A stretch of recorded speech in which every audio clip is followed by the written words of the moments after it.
And today we're learning the devastating news that 5 of the deceased victims were members of the same St. George family. This afternoon, a former basketball player and coach at West Jordan High School is mourning the loss of his wife, plus a son, a daughter, a brother, and a nephew. This GoFundMe campaign says that Mason Sawyer was in St. George waiting for his family, but 5 of them never arrived.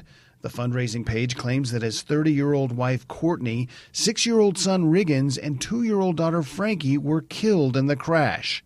On the page, Courtney is described as a loving wife, mother, daughter, and sister among her family, as well as a dedicated nurse.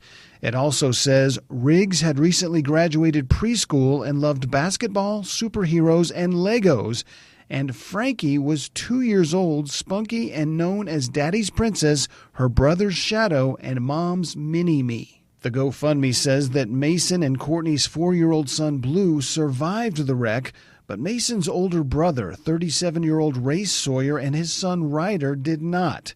Online profiles list Race as an employee in the healthcare field and a former boxer and mixed martial artist who leaves behind a wife, a son, and a daughter. The page states, Race was a dedicated and loving husband and father, an incredible athlete, loved to play games, and preferred Snickers for breakfast and burgers for dinner. It also reads, Ryder was his mother's greatest teacher, always found the good in everything, and was humbly yet fiercely competitive in everything he did.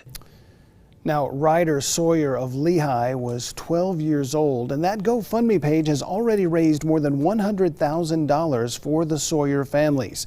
Late this afternoon, we learned that the other 3 deceased victims are 51-year-old Robert Lorenzen and 47-year-old Maricela Lorenzen of Salt Lake City and 15-year-old Cameron Valentine of Yuma, Arizona.